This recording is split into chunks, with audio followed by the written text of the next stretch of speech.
ओम नमो भगवते श्री कृष्णाय। श्रीमद् भागवत महापुराण अध्याय द्वितीय स्कंद अध्याय 6 श्लोक संख्या 17। यो मृतस्या भयस्येषु मर्त्यमन्नं यदत्यगात् महमयि स ततो ब्रह्मन् पुरुषस्य दुरत्ययः। पादेषु सर्वभूतानि पुंसः स्थितपदो विदुः अमृतम क्षेमम अभयम त्रिमूर्धनो धाय मूर्धसु। तो यहाँ पर कहा जा रहा है यो अमृतस्य अभयस्य ईशः, जो परब्रह्म परमात्मा अमृत। अमृत का मतलब है यहाँ पर सदा सर्वदा रहने वाला तत्व है ब्रह्म। उसका भी अमृतस्य और अभयस्य ईशः। अमृत अमरण धर्मा जीव है और अभय देने वालों में जो भी है उन सब का भी ईश परब्रह्म परमात्मा ही है। मर्त्यमन्नम यदत्यगात, जो कर्मानुसार विभिन्न योनियों में जन्म लेने वाले मरण लेने वाले, यद्यपि मरण तो देह का होता है, जीवात्मा का नहीं होता, लेकिन देह के संबंध से औपचारिक रूप से मर्त्य पद जीवात्मा को भी कह दिया जाता है, कह दिया गया है शास्त्रों में। तो मर्त्यमन्नम यदत्यगात, यहाँ मर्त्य पद से पुनः पुनः जन्म मरण को प्राप्त होने वाले जीव समूह का बोध होता है, और अन्न पद से यहाँ पर भोग्य अन्न भोग्य होता है। तो प्रकृति जो है या प्रकृति से बना हुआ प्राकृत जगत उस जीव का भोग्य है। अन्न माने भोग्य अर्थात प्राकृत जगत अर्थात जड़ और चेतन। अन्न पद से जड़ प्रकृति अर्थात प्राकृत जगत, प्रकृति का विकार प्राकृत जगत, और मर्त्य पद से जन्म मरण के चक्कर में पड़ा हुआ जीवात्मा। इन सब से अत्यगात ऊपर है, इन दोनों से श्रेष्ठ है, इन दोनों का नियंत्रक है, शासक है। महिमयि स ततो ब्रह्मन् पुरुषस्य दुरत्यय। हे ब्रह्मन, ही नारद जी, ये उस पुरुष की दुरत्यय महिमा है। अत्यय ध्वंस को कहते हैं, और दुरत्यय जिसका ध्वंस कभी नहीं होता, जिसकी महिमा कभी मिटती नहीं, ऐसी उसकी यह महिमा है। महिमा शब्द पुल्लिंग में है, इसलिए महिमा के लिए एस और दुरत्यय इन पुल्लिंग का प्रयोग किया गया है। यह महिमा बड़ी दुरत्यय है पुरुष की, माने उस सर्वव्यापक परमात्मा की। पादेषु सर्वभूतानि पुंसः स्थित पदो विदु, सारे भूत परमात्मा के एक पाद माने अंश मात्र में स्थित हैं, है ना, अथवा चरण स्थानीय, पाद माने चरण, लेकिन यह अंश मात्र में सारे उनकी स्थिति जो है भगवान के एक अंश मात्र में समग्र लोक लोकांतरों की, केवल भूलोक की नहीं, भुव स्वम भव जन जितने भी लोक हैं उन सबकी स्थिति। अमृतम क्षेमम अभयम त्रिमूर्धनो धाय मूर्धसु, वही पर ब्रह्म परमात्मा है ना, बंध और मोक्ष के करने वाले हैं, इसलिए अमृतम अर्थात मोक्ष को देने वाले, और क्षेम माने सर्वविध कल्याण को देने वाले वही परमात्मा है, वही अभय को देने वाले हैं। तो त्रिमूर्धनो धाय मूर्धसु, ये त्रिमूर्धना माने अमृत, क्षेम और अभय स्वरूप परमात्मा है। परमात्मा है ना, वही जो है अपने अपने इनको परमात्मा ही अधाई माने धारण किए हुए हैं। अमृत स्वरूप भी वही है, क्षेम स्वरूप भी वही है, और अमृत अभय स्वरूप भी वही है। भूतेषु फल वैचित नहीं, अच्छा क्या श्लोक बोलेंगे या? अरे मैं ये श्लोक समझ लिया मैंने। हाँ, पादास्त्रयो बहिश्चासन न प्रजानाम य आश्रमा अंतस्त्रिलोक्या स्वपरो गृहमेधो अबृहद व्रतः अबृहद व्रतः। तो अब यहाँ पर कह रहे हैं पादास्त्रयो बहिश्चासन, एक पाद में समग्र विश्व है, और त्रिपादश्यामृतन दिवी जो वेद में कहा गया है वो अपने स्वधाम में उसके त्रिपाद माने अनंत रूप से, ये लोक तो एक अंश मात्र में है सारे लोक, और इससे अलग अनंत गुना बड़ा त्रिपाद रूप में पर ब्रह्म परमात्मा समस्थित है। वही माने इस लोक से बाहर भी वही स्थित है ना। पादास्त्रयोग आसन, ये आसन बहुवचन का प्रयोग है। प्रजानाम यह आश्रमा, प्रजाओं के जो भी आश्रम है, अर्थात जो है ब्रह्मचर्य से लेकर संन्यास पर्यंत जो भी आश्रम है। अंतस्त्रिलोक्यास्त्वपरो गृह में दो अबृहद व्रत, तीनों लोकों के अंतर्गत अंतस्त्रिलोक्यास्त्वपरो, तो वह जो अपर माने अन्य जो है, गृह मेध जो व्रत है वो अबृहद व्रत है, माने वह तो बृहद माने ब्रह्मचर्य, अमहद व्रत माने गृहस्थाश्रम ब्रह्मचर्य से रहित है, ये है। अच्छा, अब इसको हम यहाँ देख लेते हैं क्या है। श्रीधर स्वामी जी कह रहे हैं, हाँ, नित्य मुक्तत्वम दर्शयितुम उत अमृतत्वस्य इत्यस्य अर्थ, उत अमृतत्वस्याशेषानु, ये जो वेद में कहा है उसी के अर्थ को 17वें श्लोक से कहा गया है। अभयस्य इति मंत्रगत अमृत पद व्याख्या, है ना, इस पद की व्याख्या कर रहे हैं। अन्य नीति पदम विभक्ति व्यत्ययेन व्याचष्टे, विभक्ति के व्यत्यय माने विपरिणाम के द्वारा। अन्नम यहाँ प्रथमांत द्वितीयांत है, अत्यगात है ना, उसको ही तृतीयांत में अन्येन, है ना, विभक्ति का व्यत्यय माने परिवर्तन करके व्याख्या करते हैं। मर्त्यम माने मरण धर्मकम अन्नम, मरण धर्म वाला अन्न है कर्म फल, यस्माद अत्यगात, उसको भी अतिक्रांत किए हुए हैं परमात्मा। अतो न केवलम सर्वात्मक, इसलिए वह केवल सर्वात्मक नहीं है, किंतु अमृतत्व का अर्थात निज आनंद का के भी वह ईश्वर हैं, ईशान, अपना भगवान का जो आनंद है उसके भी वही स्वामी है, कोई दूसरा स्वामी नहीं है।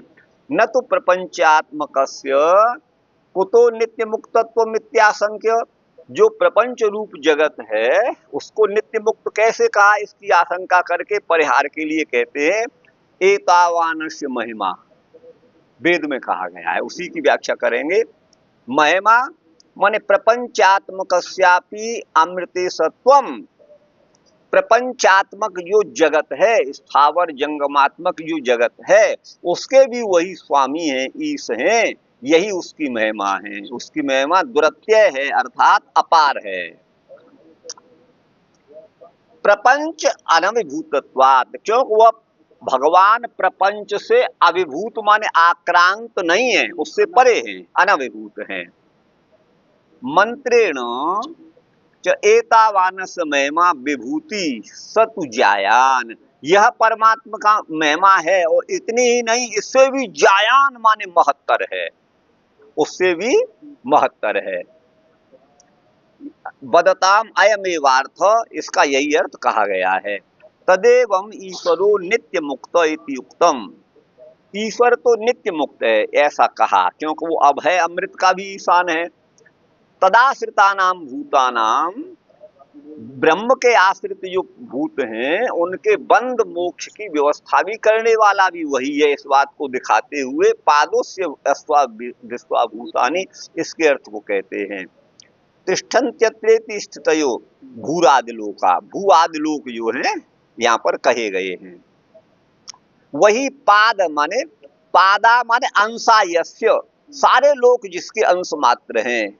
स्थिति पादस्य पादेषु अंश भूतेषु लोकेषु, जो समग्र लोक परमात्मा के एक अंश मात्र में स्थित है, ऐसे लोकों में सर्वभूतानि माने संपूर्ण जीवात्माओं का किसका क्या कर्म है ना, और किसको क्या उसका परिणाम होना, उसको किस योनि में डाला जाए, किस जीव के क्या कर्म है, ये सब उसके नित्य ज्ञान में स्थित है, वो जानते हैं ना। अच्छा, मंत्र में पादों से विश्वाभूतानि सामानाधिकरण जो है अधिष्ठान और अधिष्ठेय की अभेद विवक्षा से कहा गया है। तो अधिष्ठान तो ब्रह्म है और समग्र भूत उसके अधिष्ठेय हैं। उसमें अधिष्ठान और अधिष्ठेय में घट तो अधिष्ठान है, घट तो अधिष्ठेय है, और भूतल अधिष्ठान है। अभेद विवक्षा से ऐसा कहा गया है। पाद एक वचन है। ये सामान्याभिप्राय से सामान्य में एक वचन कर दिया है ना। ऐति व्याख्यातम भवति भूतेषु फल वैचित्र्यम दर्शयन। प्राणियों में फल की विचित्रता माने विभिन्नता देखी जाती है, कोई सुखी है कोई दुखी है इत्यादि रूप में। तो बोले त्रिपादस्यामृतंदिवी, इसके अर्थ को कहते हैं ईश्वर से संबंधित जो त्रिपाद अमृत हैं, जो नित्य सुख स्वरूप हैं, वो दिव्य ऊर्ध्व लोकों में हैं, न तो त्रिलोकी में। त्रिलोकी में नहीं है, तीनों लोकों से ऊपर है वो। उसी को त्रिपाद शब्द से कहा गया है। त्रैविध्यम, उसी त्रिविधता को दिखाते हुए कहते हैं त्रयाणाम लोकानाम मूर्धा। तीनों लोकों की मूर्धा स्वरूप कौन है? महरलोक। और तस्य मूर्धाना, उसके मूर्धाभूत कौन है? उससे ऊपर के लोक। जन तप सत्यम तेसु, माने उनमें यथाक्रम अमृतादिकम अधाय, उसमें अमृतत्व उत्तरोत्तर अधिक रूप में निहित है। माने इंद्र की आयु से ब्रह्मा की आयु अधिक है, ये कहिएगा, ये है। आगे तच्चित्रलोक्याम नश्वरमेव सुखम, तीनों लोकों में जो सुख है वो नश्वर माने विनाशी है। और महर लोक जो है वो क्रम मुक्ति का स्थान होते हुए भी कल्प के अंत में तत्रत्यानाम, वहां के निवासियों को स्थान का त्याग करना पड़ता है ना। न अविनाशी सुखम, उनका सुख भी अविनाशी नहीं है। जनलोक में अमृतत्वम अविनाशी, अमृतत्व माने अविनाशी जो सुख है। कब? यावत जीवम, जब तक वो उनका भोग काल है, जीवन है। स्व स्थान का वो परित्याग नहीं करते, अपरित्यागात। किंतु महरलोक वासिनाम, महरलोक में निवास करने वाले कल्प के अंत में त्रिलोक दाह की ऊष्मा से पीड़ित जब हो जाते हैं, तदा वहां गमनाद अक्षेम दर्शनमस्ति, वहां भी अक्षेम है, वहां भी कल्याण नहीं है। तपलोक में तस्य अभावात, उसके अपेक्षा तपलोक में क्षेम है। इस बात को कहते हैं त्रिलोक्याम दह्यमानायाम सत्या संकर्षणाग्निना। संकर्षण माने बलदेव जी का नाम है, अथवा यूं कहिए शेषनाग की जो है क्रोधाग्नि से, उसकी अग्नि से, अग्नि की शक्ति से जलने वाले ये तीनों लोग, ये अर्थ है। यांति उस्मणा महलोका जन्म भृगुआदयोर्दिता, वहां से अर्दित माने पीड़ित होकर के भृगु आदि जो है वो जो है जन्म जनलोक को चले जाते हैं। महालोक के निवासी जनलोक को चले जाते हैं। अच्छा, सत्यलोके तु अभयम मोक्ष, सत्यलोक में अभय माने मोक्ष है, क्योंकि वो प्रत्याशक्ति माने निकटता है। सत्यलोक ब्रह्मलोक के निकट है, सत्यलोक में ब्रह्मा का निवास है, और ब्रह्मलोक से ऊपर परमात्मा का स्वधाम है। एतदेव माने यही वैचित्र्यम अधिकार भेदे न उपादयन, अधिकारी के भेद से इसी विभिन्नता का, विचित्रता का उपादन करते हुए कृपा दूर ये कहा गया है। इत्यर्थम, इसके अर्थ को कहते हैं न प्रजायन्ते पुत्रादि रूपेण इति अप्रजा, इसको अप्रजा, जो पुत्रादि के रूप में उत्पन्न नहीं होते वो अप्रजा। अर्थात नैष्टिक ब्रह्मचारी वानप्रस्थ और यतयः, उनके आश्रम, ब्रह्मचारियों का ब्रह्मचर्य आश्रम और वानप्रस्थों का वानप्रस्थ आश्रम और संन्यास आश्रम, ये जो है त्रिलोक्या, तीनों लोकों से बहिरासन, अर्थात गृह मेधस्त्वंतः यस्माद अबृहद व्रतो, इसलिए गृह मेध जो है वो अबृहद व्रत है, बड़ा व्रत नहीं है, अबृहद व्रतों से कहा गया है, क्योंकि वो ब्रह्मचर्य रहित है, ब्रह्मचर्य रहित, और बाकी तीन ब्रह्मचर्य सहित हैं। बंसीधर जी का जरा मैं 1 मिनट रुकिए, इसे मैं अपना चश्मा लगाइए।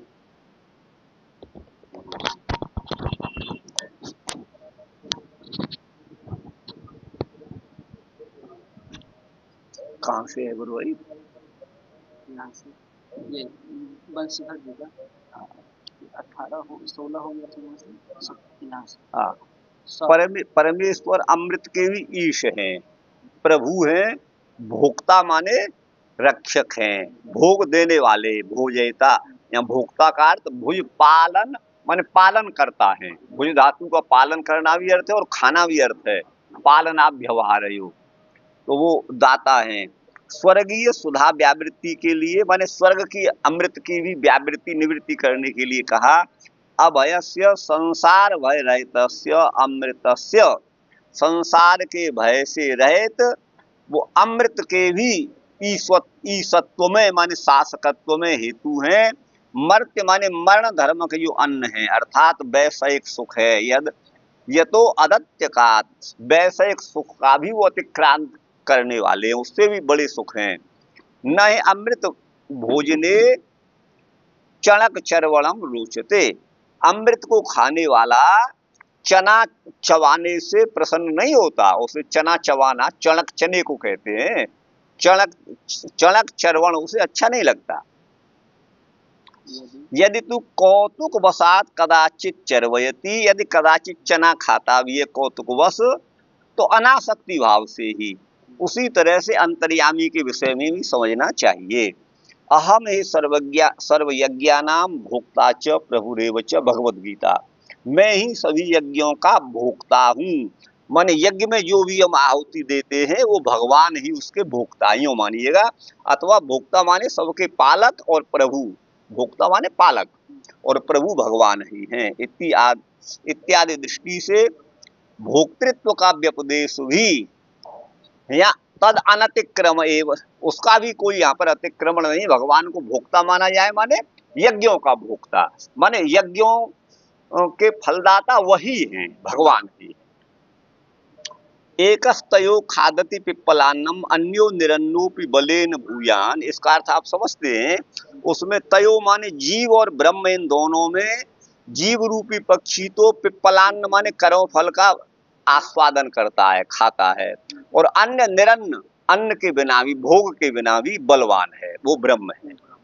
इस श्रुति में निरन्नत्वम नामासक्ति राहित्यम है ना, या निरन्नत्व का मतलब है वो आसक्ति से रहित हैं। इस प्रकार उतामृतत्व से सानु यदन्य नातिरोति, इसका अर्थ यहाँ पर विवृत माने व्याख्यात है। अमृतत्व से माने यह स्वार्थ में छांदस प्रत्यय है, ये छांदस प्रयोग है। स्वार्थे तु त्वच्छांदसः सुपाम सुपो भवन्ति इति अन्नम इत्यर्थे अन्नेन इति पदम, अन्नेन इस पद के द्वारा अतिरोहति माने अत्यक्रामत।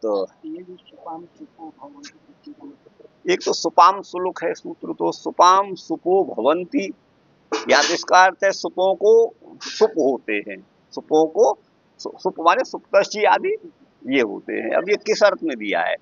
अन्न के पद, अन्नेन इति पदम, अन्नेन जो पद है अतिरोहति माने उसको भी अतिक्रमण करके हैं। यहाँ इसका भाव वस्तुतः ये जो भी कुछ लिख रहे हैं, लेकिन इसका वास्तविक अर्थ है यदन्नेनातिरोहति, जो श्रुति में है, जो अन्न के द्वारा अतिरोहति वृद्धि को प्राप्त होते हैं, वो कौन है? स्थावर और जंगमात्मक सारा विश्व, वृक्ष आदि भी अपना अन्न ग्रहण करके, नीचे से भोजन ग्रहण करके अतिरोहित होते हैं, बढ़ते हैं। और कोई भी जरायुज अंडज कोई भी प्राणी हो, वह भी अपना भोग अन्न को लेकर ही अतिरोहति बढ़ता है। तो अन्न के द्वारा जिनका शरीर बढ़ता है, ऐसे सभी चतुर्विध अंडज जरायु स्वेदज उद्भिज जो भी प्राणी हैं, अतिरोहति उनसे भी अतिक्रांत करके, उनसे भी महान रूप में भगवान स्थित है। यही इसका अर्थ है, आपको बताएं। हाँ, वही है आगे। अतो ततो हेतु पुरुषस्य परमेश्वरस्य एष महिमा, भगवान की महिमा यह दुरत्य माने अपार है। एतावानस महिमा तो जायाश्च पुरुष, इसका अर्थ यहाँ पर व्याख्यात है। तदेवं अमर्त्यम ऐश्वर्यम त्रिपाद, जो त्रिपाद भगवान के स्वधाम रूप त्रिपाद है ना, वही अमर्त्य ऐश्वर्य है, कभी नष्ट न होने वाला भगवान का ऐश्वर्य है। तस्य चतुष्पाद ऐश्वर्यम, उसके चतुष्पाद ऐश्वर्य की पुनः व्याख्या करते हैं। एक पाद में तो समग्र भूत स्थित हैं, भूतानाम है ना तिष्ठन्ति, ठीक है ना, समस्त भूता, ये गलत कर दिया है, समस्त भूतानी पर छोटी ई लगेगी, यहाँ पर बड़ी ई लगा दी है। एक पाद में तो सारे भूत स्थित हैं, ये छोटी ई होगी। सर्वभूतानि स्थितयो मर्त्याद्यश्वर्याणि तानि तदा, माने मर्त्य मरण धर्म जो भी है ना, वो सब एक पाद मात्र में।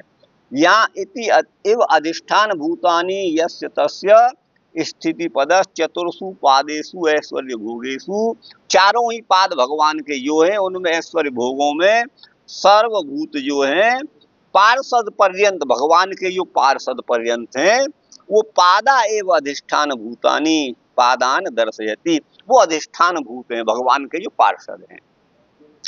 त्रयाणाम माने सात्विक आदि जो पदार्थ है, मूर्धे माने मूर्धा का मतलब है प्रकृति, उसके मूर्धा पे तदुपरि माने प्रकृति से ऊपर जो विराजमान है वो वैकुंठ लोक में अमृत क्षेम और अभय ये हैं।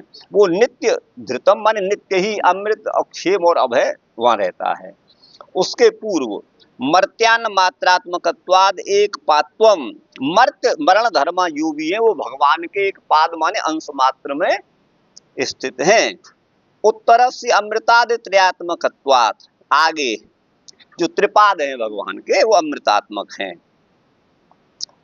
तद अनेन पादोस्य विश्वाभूतानि त्रिपादस्य अमृतोन्दिवि, यह अर्थ व्याख्यात है। अस्य पादस तथैवास्य दिवि वैकुंठे तद अमृतात्मकम त्रिपाद, वैकुंठ में त्रिपाद रूप में भगवान अनंत रूप में विराजमान है। तच्च विश्वाभूतानि, एक पाद में सारे भूत हैं। अत्र अधिष्ठान और अधिष्ठयो रैक्योक्ति, अधिष्ठान और अधिष्ठेय को एक रूप में यहाँ पर कहा गया है। विश्वनाथस्तु क्या त्रिपादस्या मृतन दिवि, त्रिपाद और अमृत, त्रिपादस्यामृतम, त्रिपाद और अमृत। तो त्रिपाद और अमृत, तो यहाँ पर भगवान तो अधिष्ठेय हैं और जो वहां पर जो भी कुछ है वो उनके अधिष्ठान, भगवान अधिष्ठान है और सब अधिष्ठेय है, ये है।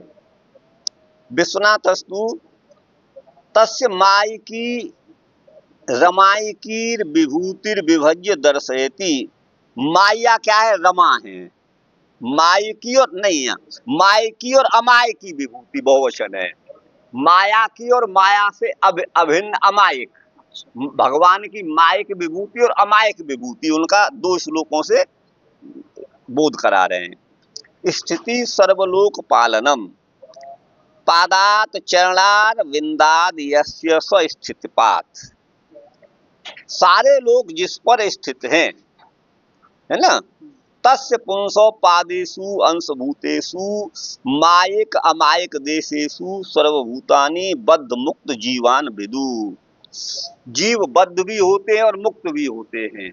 तो भगवान के मायिक प्रदेश में तो बद्ध जीव हैं और अमायिक में मुक्त जीव हैं, ये भाव है। तत्र च त्रिमूर्धन त्रिगुणमय मय स्थानानाम उपरिष्ठो भागो, त्रिगुणमय जो प्राकृत स्थान है, त्रिगुणात्मक हैं, उनके ऊपर का भाग जो है, या जो प्रकृति का आवरण है, जहां तक प्रकृति का घेरा है, तस्य मूर्धन मूर्धनसु, इस पर र चढ़ाइएगा, ध पर र, उसके मूर्धा पर उपरितन स्थानों में, ये ऊपर या सु के ऊपर अनुस्वार को हटाइए, उनके ऊपर के स्थानों में जो परम व्योमन है, परम व्योम, परम व्योम है ना, स्वित्यर्थ, वो परम व्योम है। अमृतम माने मरण का अभाव ही अमृत है, क्षेम माने राग का अभाव है, और अभय का मतलब है परस्पर हेतुक भगवद अपराध हेतुक भय का अभाव। काल हेतुक भय, भयस्य अमृतम, मरण के अभाव को अमृत कहते हैं, और क्षेम का मतलब है रोग का अभाव, कोई रोग नहीं है, मैं राग पहले शायद पढ़ गया था। और अभय का मतलब है परस्पर एक दूसरे से होने वाला भगवद अपराध हेतुक भय का अभाव है वहां पर। काल हेतुक भयस्य, काल हेतुक जो भय है उसका अमृत शब्द के द्वारा निवारण किया गया है, माने वहां कोई मरण का भय नहीं है। अधाई माने स्थापित है। इस प्रकार त्रिगुणमय स्थानों में तद विपरीत, उससे विपरीत, मृतम माने मृत माने अक्षेम और भय, मृत्यु लोक में अक्षेम और भय ये स्थित है। त्रिगुण प्रपंच की अनित्यता से त्रिगुणातीत परम व्योम की नित्यता बोधित होती है, जिसको आगे भी कहेंगे। तब उसके धाम के वर्णन में वहां पर काल का भी विक्रम माने, इस पर र लगाइए गलत है, वहां काल का भी पराक्रम नहीं चलता, नयत्र माया, जहां माया की पहुंच भी नहीं है। इस प्रकार पादोस इत्यादि का अर्थ यहाँ पर विवृत माने व्याख्यात हुआ है। अत्र पादास्य, पादास्य की जगह पादोस्य करिए, बड़ा गलत है इसमें तो ओ की मात्रा। सारे भूत जिसके एक अंश मात्र में है, तो पादोस्य विश्वाभूतानि, ध्यान दीजिए ये दोनों ही पाद, भगवान का पाद प्रथमांत है और विश्वाभूतानि भी प्रथमांत है। ये सामानाधिकरण हो गया, दोनों का एक विभक्ति में निर्देश हो गया। तो ये सामानाधिकरण मान एक विभक्ति में होना ही सामानाधिकरण है, प्रथमा विभक्ति में। तो इनका जो है अभेद की विवक्षा से पाद ये एक वचन है, सामान्य के विप्राय से कहा गया है ना। अभेद की विवक्षा से पाद और एक वचन है पाद में, ये है सामान्य के अभिप्राय से। दिवी माने सर्वस्य ऊर्ध्व प्रदेशे, सभी के ऊपर के प्रदेश में अमृतमय, अमृतमस्य त्रिपाद अर्थात त्रिपाद विभूति स्थित है।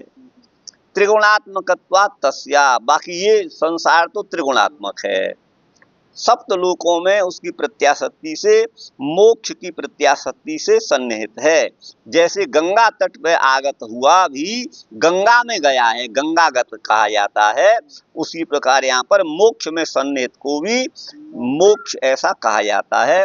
सत्यलोक में गए हुए स्वयं प्रभात वेद विचारेण, है ना, वेद के विचार से मोक्षो अस्ति, है ना, मोक्ष होता है। यद्वा ब्रह्मणास्ते सर्वे संप्राप्ते प्रतिसंचरे परस्यांते कृतात्मान प्रवशन्ति परम पदम, ये ब्रह्मलोक की बात है। जो ब्रह्मा के साथ ब्रह्मलोक में सत्यलोक में रहते हैं वे सभी प्रतिसंचरे संप्राप्ते, जब कल्प ब्रह्मा का आयु पूर्ण हो जाती है, ब्रह्मा की आयु पूर्ण हो जाती है और ब्रह्मलोक के भी प्रतिसंचर का समय उपस्थित होता है। प्रतिसंचर माने प्रलय, जब प्रलय काल उपस्थित होता है तो परस्यांते, वो कृतात्मा न, वह ब्रह्मलोक में रहने वाले ब्रह्मा के साथ सभी कृतात्मा हैं, पुण्यात्मा हैं, कृतकृत्य हैं, वो भी अंत में परम पदम प्रविशन्ति, वो भी ब्रह्मा के साथ परम पद को प्रवेश कर जाते हैं। यहाँ इस स्मृति भी ब्रह्मलोक में रहने वालों का भी मोक्ष श्रवण कराती है, ये संदर्भ है। अत चतुष्पात्वे त्रिलोकी व्यवस्थावत पक्षांतरम दर्शयति, त्रिलोकी व्यवस्था के समान पक्षांतर को यहाँ दिखाते हैं। ब्रह्मचारी वानप्रस्थ च शब्द उक्त के समुच्चय के लिए है। अच्छा, प्रपंच से बाहर, पादास्त्रय, तीन पार है, माने ये मर्त्य लोक से बाहर है। हाँ, मरण धर्म जो भी लोक है उनसे बाहर है। प्रपंचात्मक चतुर्थ, चौथा पाद जहाँ हम हैं वो प्रपंचात्मक है। ये विभाग विवक्षा में तो त्रिलोकी से बाहर अन्य हैं, तीन पाद भगवान के मंत्र में भी ऐसा ही कहा गया है। पुनः शब्द ते के वे कौन है? अप्रजानाम ब्रह्मचारी वानप्रस्थ यतीनाम, ये तीनों आश्रम को यहाँ पर कहा गया है। उन ये प्राप्य ये लोक हैं, उनके द्वारा प्राप्य ये लोक हैं, ठीक है ना। अतएव धर्मत्रय प्राप्य होने से चारों को ही यहाँ पर त्रिपाद कह दिया गया है। अपरस्तु चतुर्थ पादस त्रिलोक्या अंत, चौथा पाद त्रिलोकी के अंतर्गत है। यह ग्रहमेद के अभिप्राय से है, ग्रहमेद जो है उसको प्राप्त करते हैं, माने गृहस्थी। यस्मान न बृहद व्रतम यस्य से, उनका व्रत बृहद व्रत नहीं है, बड़ा व्रत नहीं है, क्योंकि ब्रह्मचर्य रहित है। विश्वनाथ कहते हैं पादेषु सर्वभूतानि, इसके अर्थ की विशेषता को दिखलाते हैं। त्रिमूर्ध शब्द के उक्ति से प्रकृति के आवरण से परे 3 पाद हैं, परम व्योम शब्द के द्वारा जिनको कहा गया है अविधीयमाना। चकार से क्वचित क्वचित प्रपंच के मध्यवर्ती भी, इस लोक में भी, इस प्राकृत जगत में भी जहाँ हम हैं, वहाँ मथुरा अयोध्यादि नाम वाले जो पाद हैं, अप्रजानाम न प्रकर्षेण जायन्ते इति अप्रजा। अप्रजानाम माने जो प्रकर्ष से नहीं उत्पन्न होते हैं, उसे अप्रजा, अर्थात वो संसार मुक्त जीव हैं। वहां पर अयोध्या मथुरा आदि में भी मुक्त जीव हैं। ये धाम के प्रति यहाँ कवि की, लेखक की जो है वो प्रगाढ़ निष्ठा से ऐसा कह रहे हैं।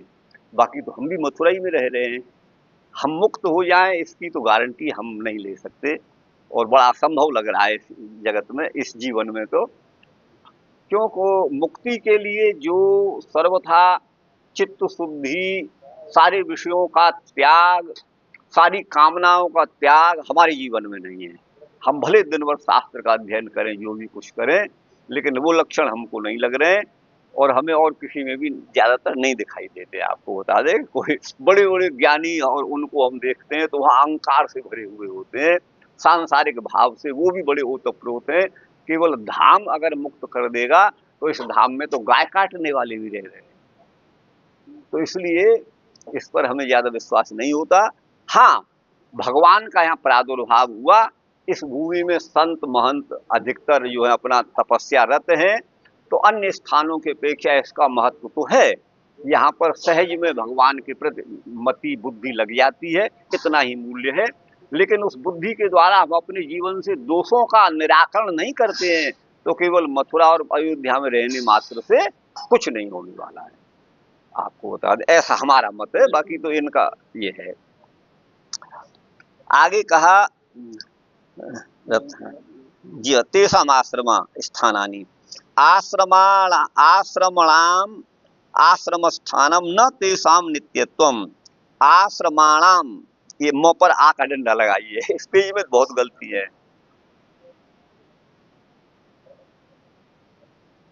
माने आश्रम का जो स्थान है वो नित्य इनको बताया है, जो भी स्थान है। अमृत क्षेम अभय, ये पूर्व श्लोक में कहा है। त्रिलोक क्या है, माने त्रिलोक त्रिगुण लोक मैया। त्रिलोक क्यों कहा, तीनों गुणों से युक्त हैं ये तीनों लोक। अर्थात अब देखो यहाँ भी प्राकृत है जगत, प्रकृति ही यहाँ उपादान कारण बता रहे हैं इसके द्वारा। प्रकृति अंतस्तु अपरस चतुर्थ पाद, चतुर्थ पाद प्रकृति के ही अंतर्गत है। यहाँ गृहमेद कर्मीजन है। यह कैसा है, अबृहद व्रत है, माने भगवद व्रत रहित है, भगवद भक्ति रहित है। ये इनको नहीं कहना चाहिए। क्यों, जिस भागवत में ये जिसका वर्णन करेंगे, जिन राजाओं का, वो सब गृहस्थी थे, जिनको ब्रह्म प्राप्त बताया गया है वो सब गृहस्थी थे, फिर इनको ऐसा नहीं कहना चाहिए। क्या ऐसे कह रहे हैं कि यहाँ सब लोग मतलब नहीं करते हैं, कोई हमें देखिए सभी बाबा जी भी भजन नहीं करते, जो सन्यासी बन गए हैं।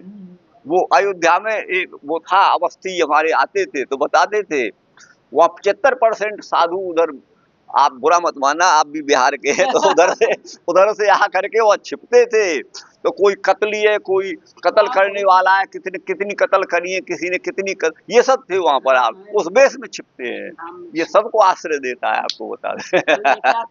ये कह रहे हैं कि वो गृहस्थ को अबृहद व्रत है, वो बड़ा व्रत उनका नहीं है, उनके कर्म अच्छे नहीं है। जिस व्रत को गृहस्थियों ने धारण कर रखा है वो छोटा व्रत है। क्यों, वो भगवत भक्ति रहते हैं, भगवत व्रत रहते हैं, भगवत भक्ति रहते हैं, इसलिए वो अबृहद व्रत है, ऐसा कह रहे हैं भाई। चलो इनको कहने दो। कोई अब भागवत में तो जो भी वर्णन है वो प्राय करके गृहस्थी राजा कोई उन्हीं को मोक्ष प्राप्ति वाला बताया गया है, आपको बता दे। और फिर भी इस बात को कैसे कह रहे हैं, हमारी समझ में तो आता नहीं है भाई। तेन सचापि कदाचित भक्त स्यात्, वह गृहस्थी भी कदाचित भक्त हो जाए तो उसका भी त्रिपाद विभूति ही स्थान है, ये भाव है। एवं च, मन इस प्रकार, त्रिपादूर्ध उदित पुरुष पादोश्या भवत पुनः, इस श्रुति का अर्थ विवृत माने व्याख्यात है।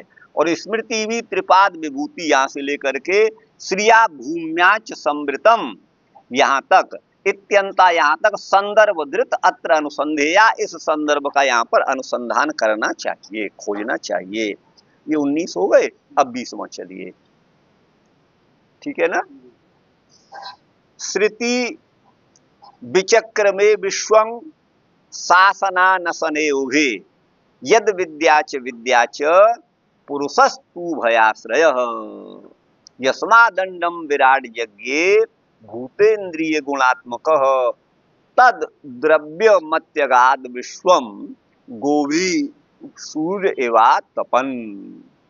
देखिए गुरु भाई, श्रुति विचक्र में विश्वं शासना अनसने ओभे, शासना असन के सहित भोजन करने वाले और अनशना भोजन न करने वाले जड़ पदार्थ पत्थर आदमी, ये उभे माने इन सभी को, है ना। भगवान इन दोनों श्रुति मार्ग को कहते हैं। श्रुति ह्रस्वीकारांत द्विवचन में श्रुति ये आ गया, तो एक तो शासन भोजन करने वाले और एक भोजन न करने वाले, वे इन दोनों को ही भगवान ने विचक्र में बनाया है। वही जो है सर्वव्यापक परमात्मा इन सब का करने वाला है गुरु भाई, ठीक है ना।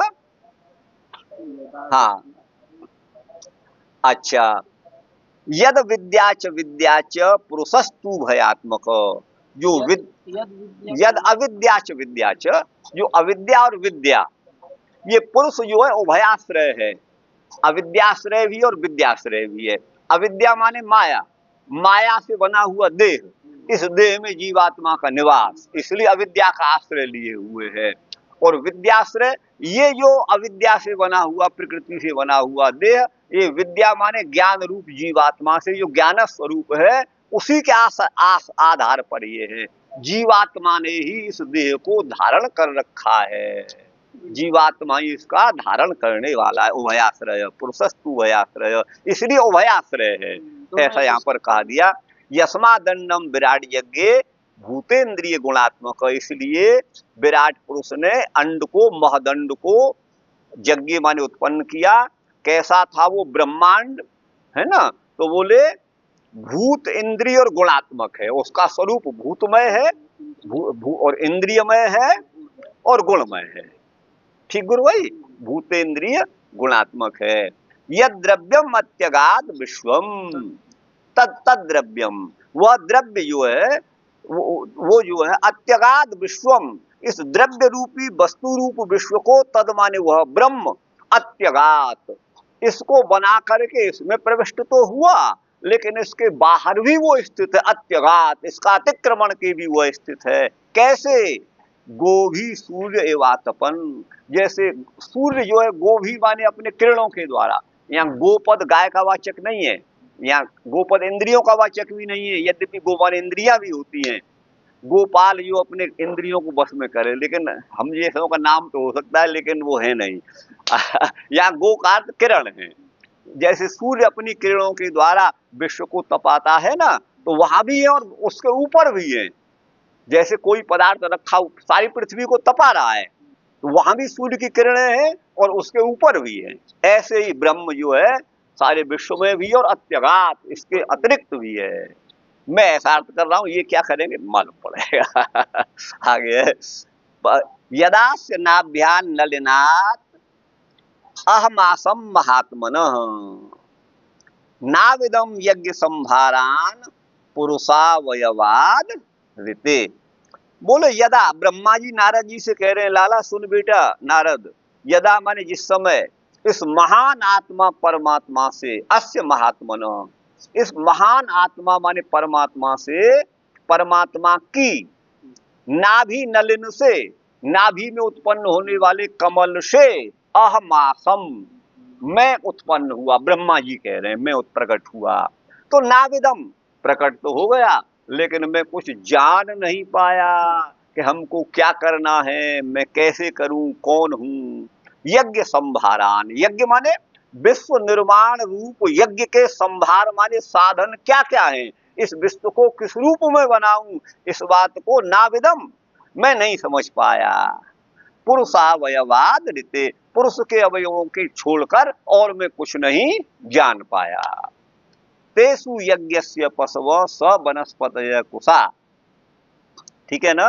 इदम च देवयनम कालश्चोर गुणान्वित वस्तुन्योषधय स्नेहा रसलोह मृदु जलम ऋचो यजुषि सामानी चातुर्होत्रम च सप्तम। अब ये यहाँ पर विश्व का वर्णन है। तेसु माने उनमें, यज्ञ से, यज्ञ के जो पशु है, स वनस्पत है, वनस्पति आदि का जो प्रयोग होता है, कुशाओं का जो प्रयोग होता है यज्ञ में, और यह जो विश्व निर्माण जो है वो देव यजन रूप कार्य है। और कालश्चोर गुणान्वित, उरुगुण, उरु माने विशाल गुणों से अन्वित माने युक्त ये काल भी है इस जगत का कारण।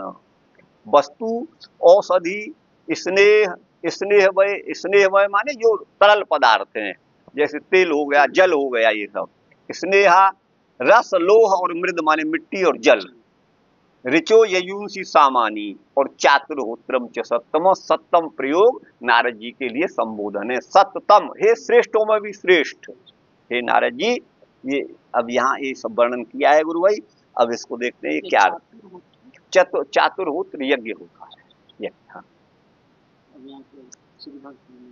और चातुर्होत्र माने चार होता, अध्वरि, उद्गाता और वो ब्रह्मा होते हैं ना चार, तो ये इसको संसार की उत्पत्ति को यज्ञ रूप बताया है पहले, वही चातुर्होत्र यहाँ पर कहा है।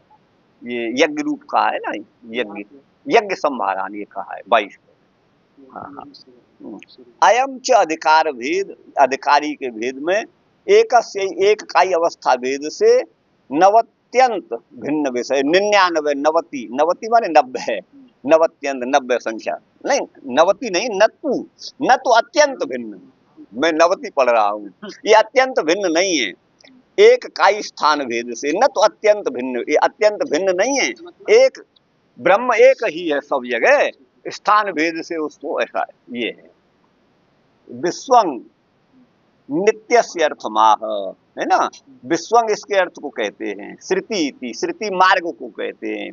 विविधम सुष्ठु अंचति इति विश्वंग, जो विविधम माने विविध योनियों में, सुष्ठु माने सम्यक रूप से अपने कर्मों के अनुसार, अंचति माने जाता है, अंचु गति पूजनयो, जो अपने कर्मों के अनुसार विभिन्न योनियों में जाता है, वो विश्वंग का अर्थ है पुरुष अर्थात क्षेत्रज्ञ। और श्रुति मार्ग है द्विवचन, श्रुति का मतलब है उसके लिए मार्ग है दो, वो मार्ग कौन है, दक्षिणायन और उत्तरायण, ऐसा अर्थ कर रहे हैं। दक्षिणोत्तरौ विचक्रमे इसको किया, ठीक है ना, चलती स्म। कैसे वो श्रुति माने मार्ग हैं, शासनान सने, मैंने तो अर्थ ये किया था असन करने वाले माने भोग करने वाले, और अनशन माने भोग न करने वाले मैंने ये अर्थ किया था। अब यहाँ शासन का अर्थ है भोग करने वाले, और अनशन माने जो भोग से परे हैं, वो अपवर्ग के प्राप्ति साधन भूत, वो ये लिया है। तो वहां भी भोग, हालांकि दिव्य भोगों को वहां भी भोगते हैं मुक्ति में भी। यहाँ हेतु रूप से पुनः विशेषण है, यद यत अविद्या कर्म रूपा एका विद्या च, अविद्या कर्म रूपा एक है ना, और विद्या च तत् साधनोपासना रूपा, और विद्या जो है वो साधना और उपासना रूपी है, और अविद्या जो है वो कर्म रूपी है, ये मतलब है। तदेवं माने इस प्रकार विराट के अंतर्गत फल की विचित्रता को कह करके उस विराट का कारण जो ईश्वर है वह उससे विलक्षण है, इस प्रपंच से विलक्षण माने पृथक है, बल्कि वह ईश्वर ही जगत रूप में नहीं आया, इसलिए वो विलक्षण है। इस बात को दिखाने के लिए तस्माद विराट अयाय, तो उससे विराट पुरुष उत्पन्न हुआ, यस्मा दंडम, जिससे अंड महदंड पैदा हुआ, तत्र भूतेन्द्रिय गुणात्मक वह विराट जो उत्पन्न हुआ वह ईश्वर है, वह विश्व को, विराट देह को, द्रव्य माने अंड को भी अतिक्रांत किए हुए है। सूर्य के समान यह दृष्टांत दिया है। ननु एवं पुरुष एव चेत सर्वम, तरही सब कुछ पुरुष है तो यज्ञ और उसके साधन इनका भी अपृथक भाव होने से यज्ञों के द्वारा पुरुष की आराधना सिद्ध नहीं हो सकती है। यह आशंका करके परिहार के लिए कहते हैं जिस पुरुष के द्वारा यद पुरुषेण अपेक्षा, ये मंत्र है। इस मंत्र के अर्थ का संग्रह करके दिखाते हैं यदा इत्यादिना के द्वारा, है ना। हाँ, यद इत्यादिना। अस्येति विराट अंतर्यामी, विराट का भी जो अंतर्यामी है वही यहाँ पर प्रकृत माने प्रकरण का विषय है। उसी की नाभि में होने वाला कमल नाभ्यम है। उस कमल से अहमासम में ब्रह्मा उत्पन्न हुआ। यज्ञ के संभार माने साधनों को, पशु यूप आदि को पुरुष के अवयवों के बिना मैं नहीं देख रहा था। पुरुष के अवयवों को तो देख रहा था, लेकिन यज्ञ के संभार को, सामग्री को नहीं देख रहा था। तदा तेसु, उन संभार माने सामग्री में, साध्येसु सत्सु, वही मेरे लिए साध्य हो गई। तो इसलिए पुरुषों के अवयवों से ही ये संभार समृत हुए। ये चौथे से आगे अन्वय है। वनस्पति का मतलब है यूप। यूप खूंटा गाड़ा जाता है यज्ञ में, वो वनस्पति का ही होता है, तो इसलिए वनस्पति हो यूपा। और देव यजन माने यज्ञ की भूमि। ये जो है वचन से यज्ञ के अर्ह माने योग्य जो स्थान है वहां पर ही उपविष्ट माने बैठा है, ऐसा बैठ कर ही कहा जाता है। ये गम्यते बहुगुणा न्वितो बसंतादि काल, बसंत काल जो है बसंत काल बहुत गुणों से अन्वित है, युक्त है। वस्तु जो है पात्रादि, औषधि, व्रीहि आदि है, स्नेह घृत आदि है, रस मधुर आदि रस है जो यज्ञ में सामग्री में मिलाए जाते हैं। लोह जो है वो स्वर्णादिक है, और मृद माने मिट्टी, चातुर्होत्र माने होत्रादिक, होता आदि। होता के कर्म को यहाँ पर चातुर्होत्र कहा गया है। वो चार होते हैं ना, जो ब्रह्मा और उद्गाता अध्वर्यु, और वो इस भेद से है ना ये कहा गया है, होता उद्गाता अध्वर्यु और ब्रह्मा। ए पानी आएगा भाई, राधे देख लाइट आएगी।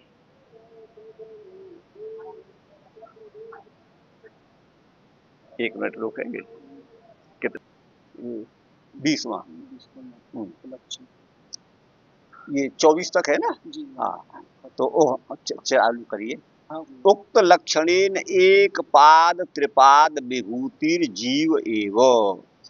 उक्त लक्षण से यहाँ पर एक पाद और त्रिपाद जो विभूति है ना वो जीव ही है, उसको जीव ही प्राप्त करता है। विभूतियों को, ये विभूति द्वितीया का बहुवचन है, इन विभूतियों को जीव ही प्राप्त करता है। मुक्त हो जाएगा तो त्रिपाद विभूति में, नहीं तो एक पाद में तो है ही है। इत्याह, इसी बात को कहते हैं विश्वम अंचतीत विश्वंग, जो सारे विश्व में अपने कर्मानुसार जाता है। अंचति माने गच्छति, वो विश्वंग जीव है। श्रुति माने एक पाद और त्रिपाद विभूति, ये दो मार्ग हैं विचक्र में।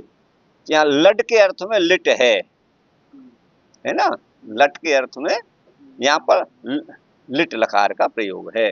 श्रुति मार्ग को कहते हैं, पंथानऊ ये है। कैसे हैं ये? शासन और अनशन, भोग और अपवर्ग के प्राप्ति के साधन भूत है, उसमें योग्यता को कहते हैं। यदि अस्य जीवस्यैव अविद्या विद्या च, जीव की अविद्या और विद्या है। अविद्या दशा में एक पाद विभूति और विद्या की दशा में त्रिपाद विभूति भगवत प्राप्ति होती है। किंतु विद्या उपरमे, विद्या का यहाँ उपरम हो जाता है, वहां लब्धया एकया भक्त्या, वहां एकमात्र भक्ति जो प्राप्त होती है, उसी भक्ति के द्वारा, एकमात्र भक्ति के द्वारा भक्त्या अहम एकया ग्राह्य, ये भगवान की उक्ति है। पुरुषस् स्वपरपार्थ भक्त्या लभ्यस्त्वनन्यया, भगवद गीता में कहा गया है, अनन्य भक्ति से वह प्राप्तव्य है। ठीक गुरु भाई। पुरुष परमेश्वर, ये उभयस्य माने अविद्या और विद्या रूप जो वृत्ति है वो माया और उस माया का आश्रय है। ये दो मार्ग हैं, श्रुतिद्वय हैं। उसका स्वामी होने से भगवान के ही ये सब अधीन है। एवं च ततो विश्वं व्यक्राम शासनान सनेयवि इत्यस्य अर्थो, इसका अर्थ, इस मंत्र का अर्थ यहाँ पर किया गया है। ततो विश्वं व्यक्राम इसका अर्थ है। उसके बाद त्रिपाद विभूति, अंतरंगाया चित्त शक्ति विलास। त्रिपाद विभूति अंतरंग चित्त शक्ति का विलास ही त्रिपाद है, जो चिन्मयी है, उसमें आसक्त है। और पाद विभूति तो बहिरंगा है, वो माया शक्ति का विलास है, जो संसार है। इसलिए मायामयी में ही तस्याम अनासक्त एवं, उसमें जो अनासक्त है वो परमेश्वर है। परमात्मा ही उसका उपकार करते हैं, परमात्मा की कृपा से ही वह त्रिपाद विभूति प्राप्त की जाती है। यस्मात् पुरुषा दंडम विराट से यज्ञ, जिस पुरुष से अंड माने विराट प्रकट हुआ, वो कीदृश कैसा है? भूतेन्द्रिय गुणात्मक सपुरुष ईश्वर, वह ईश्वर भूतेन्द्रिय गुणात्मक है। भूत तो क्या है? पंचभूतों को भूत कहते हैं। जिसके विशेष गुण को बहिरेंद्रिय से जाना जाए वो भूत है। तो ये तो सब प्राकृत है ना, तो उस पुरुष को वहां पर भूतेन्द्रिय गुणात्मक कहा है। इसका मतलब है भूतेन्द्रिय गुणात्मक तो ये प्रकृति ही है, इसी से संसार उत्पन्न होता है, जिसको यहाँ पुरुष पद से कहा गया है। ईश्वर तदंडम अंड द्रव्य है, विराट शरीर है। फिर यहाँ पे सब पुरुष ईश्वर होता है। हाँ, वहाँ देखिए यहाँ तो भूतेन्द्र, इसको तो ये तो अभेदवाद की दृष्टि से कहा है ना, माने वही उपादान, वही ईश्वर तो भूतेन्द्रिय में होता ही नहीं है। भाई भूत तो उसे कहेंगे जो बहिरेंद्रिय से ग्राह्य, सीधी परिभाषा है, हम अपने मन से तो अर्थ करेंगे नहीं। भूत की परिभाषा है बहिरेंद्रिय ग्राह्य विशेष गुणवत्वम भूतत्वम। न्याय दर्शन के अनुसार जिस वस्तु के विशेष गुण को बहिरेंद्रिय से ज्ञात किया जाए वो भूत है। पृथ्वी का विशेष गुण गंध है, उस है ना, न्याय दर्शन में लिखा है, उसमें मुक्तावली में, न्याय सिद्धांत मुक्तावली में, कि जो है आकाश का विशेष गुण शब्द है। आकाशस्य तु विज्ञेयः शब्दों वैशेषिको गुण, ऐसे ही पृथ्वी का विशेष गुण गंध है। तो आकाश के विशेष गुण शब्द को भी बहिरेंद्रिय माने श्रवण इंद्रिय से ग्रहण करते हैं, और पृथ्वी के विशेष गुण गंध को भी बहिरेंद्रिय नासिका से ग्रहण करते हैं, इसलिए ये भूत है। ऐसे ही वायु अग्नि जल, इसमें समझना चाहिए इनके गुणों को, तो वो भूत है। अब ये तो भाई प्राकृत है, और परमात्मा तो भूत हो नहीं सकते, इंद्रिय ग्राह्य है नहीं, तो उसको उस पुरुष माने ब्रह्म को कैसे हम कह देंगे? पर ये अभेद दृष्टि से ऐसा कह रहे हैं। वह प्रकृति भी भगवान के अंतर्गत है, जो प्रकृति भूतेन्द्रिय गुणात्मक है वह उसी के अंतर्गत है, तो पुरुष नाम से ही ये कहा है। अब जैसे क्या है, घर के अंदर सैकड़ों वस्तु रखी हुई है, बाहर से देखने वाला यह घर है ये कहेगा, ये अमुक वस्तु ये नहीं कहेगा। उसी दृष्टि से ये कथन है, वह प्रकृति भी ब्रह्म के ही गर्भ में है, ब्रह्म के ही अंतर्गत है, यही भाव है। वो द्रव्य जो है अंडम माने द्रव्यम, वो विराट शरीरम चात्यगात, वो विराट रूप को अतिक्रमण कर गया। तत्प्रविशन प्रकाशयन्नपि, उसको प्रकाशित करते हुए, उसमें प्रवेश करते हुए, उसमें अनासक्त होता हुआ, अतिक्रम्य उसका अतिक्रमण करके भी, अर्थात स्वांतरंग स्थान में भगवान का जो अंतरंग स्थान त्रिपाद विभूति है उसमें स्थित हो गया। अर्थात परमात्मा विश्व को रच के विश्व में भी व्याप्त है, और त्रिपाद विभूति अमृत धाम में भी वह विराजमान है, यही भाव है अत्यगात का। ठीक गुरु भाई, यदि यहाँ पर ये भूतेन्द्रिय गुणात्मक होते तो इसको, ये ब्रह्म ही होते, ईश्वर ही होते, तो इसका अतिक्रमण करने की बात नहीं होती, ये ध्यान दीजिए। इसलिए ये प्राकृत जगत है, तब उसका अतिक्रमण की बात है। हाँ, तो वही कहा तत् अनुरूप दृष्टांत है। गो भी माने किरणई, गो का अर्थ यहाँ किरण है। किरणों के द्वारा विश्व को प्रकाशित और प्रतपित करता हुआ सूर्य मंडल जैसे अपने मंडल में स्थित है, ऐसे ही भगवान अपने स्वधाम में यहाँ आक्षेप करते। इत्थम पुरुष एव चेत से तदुपासका नाम तद पूजोपचार द्रव्याण तथा पृथक पृथक पृथक्त्वा भावात होना चाहिए। पृथक्त्वा, पृथक, ये है पृथक्त्वा भावात।